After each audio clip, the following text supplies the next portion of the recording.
I don't think there's a question as to how much pressure there is on Derek Carr this year. Before we get started, I know new backdrop, Sports Brief podcast. Absolutely love. Let us know what you guys think about the new backdrop. I know what you're thinking. Why take down the Vikings flag? It's not what it's about. It's about promoting our channel, which is the ultimate goal. It's the Sports Brief podcast logo. That's the Sports Brief podcast brand. And we love all of you that have joined us and have helped us out so far and will continue to do so. That's the new logo. Hope you guys like it. At least let us know what you guys think. But back to the subject at hand here. Derek Carr, in my mind, has been one of the most underrated and undervalued quarterbacks in the entire NFL. We're talking about a guy that has eerily similar production to Kirk Cousins. And I know, being a Vikings fan, people are probably just going to dog on me for saying that. Here's the thing, though. He's done it at a fraction of the cost. Kirk Cousins just signed another, $35 million fully guaranteed contract. Derek Carr's only made $19 million last year. $19 million. And now the Raiders are in a spot where they not only have a chance to take over the AFC West and do it in convincing fashion, especially with the Chiefs just trading Tyreek Hill. And I know what you're saying, or I know what you're thinking. Okay, well, they just traded him. You know, they got another first-round draft pick for him. They're going to draft a wide receiver. If you're going to sit here and tell me that wide receiver is immediately going to come in and have the type of production that Tyreek Hill had, I don't think you're right. I'm sorry. I try to say that as respectfully as possible, but Tyreek Hill's a major loss for that offense, and I realize at the end of the day, this is a very deep wide receiver class. I think it will take at least that wide receiver at least 1 year to be able to get things back on track. And I could be wrong, and that's fine. I'm okay with being wrong, but I feel like it's going to take a little while for the Chiefs to kind of get back on track here. Plus, you got the Chargers in that division. The Broncos just traded for Russell Wilson, but Derek Carr, in my mind, needs to lead the Las Vegas Raiders. We have been one of the channels. I feel like I've been honestly one of those guys that I haven't been a Derek Carr. Like I don't apologize him for him every single Sunday. I don't. But at the same time, I'm a reporter.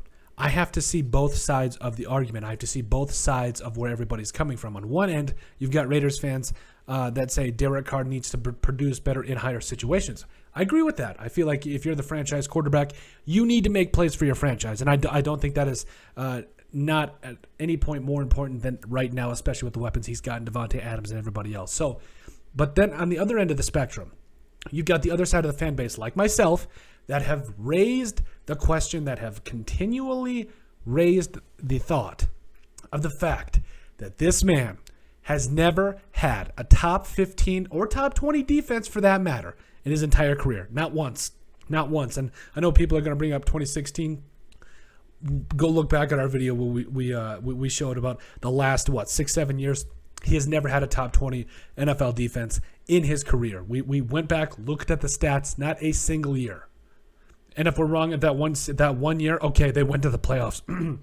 And this year, all of a sudden, when his defense was playing like a top unit in the league, again, also produced another video that you guys go check out there. When all of a sudden, when this man started getting a defense that helped him out, and he didn't have to score 28 points to win a game, they made the playoffs. They closed out the season on a 4-game win streak. What was it? Finished 10-7, something like that. Listen, especially with what they've done this offseason, the Raiders are in a position now defensively that they can make some noise. You've got Max Crosby, Chandler Jones on the edges there. That's a nasty duo. I mean, we're talking that could be a potential of 30 sacks between the two. Like, that's going to be a scary duo moving forward. But the ultimate question to me is, everything else that they've done. We've talked about Abaila Nichols, Rock Ya-Sin, all those boys that they brought in all around. But offensively, yes, is there still some questions with the offensive line? Absolutely. So you got to get that figured out. I do agree. But I think the Raiders will. Dave Ziegler and Josh McDaniels have a history of finding these offensive linemen, that they come out of nowhere. That just look at any part of, I think we even brought up a video. Yeah, Michael Nwanu was a 6th-round pick. I mean, Nate Soldier, all those boys, they brought those guys in and were able to get monster production out of them for years. How do you think Tom Brady won all those Super Bowls to start out with? He had a good offensive line. I think that's what the Raiders brass, in terms of Dave Ziegler and Josh McDaniels, are going to bring for Derek Carr. But now, I think it's on Derek Carr. I think if he gets that offensive line, that's an if. I think they're going to put it together, but you never know what can happen. If they don't get that offensive line put together, I can kind of see a little bit where you can maybe make the excuse, but no matter what, this year, especially with his weaponry, getting his best buddy back and Davante Adams, who, by the way, they should both combine for 20 touchdowns this year. That's how dynamite that this duo can be. I just feel like Derek Carr needs to lead the Las Vegas Raiders. This is it. This is the year where I feel like this is the strongest his defense has been, is probably going to be. They could do a lot of different things moving forward, and I think they can continue to improve. But right now, this is the strongest his defense could be in his career to this point. We'll put it that way there. But I think at the end of the day, it's not a question of if Derek Carr can lead. In my mind, I think he can, but I think it needs to happen right now. You've got the weapons: Davante Adams, Josh Jacobs, Darren Waller, Hunter Renfrow, all the weapons. Go make it happen.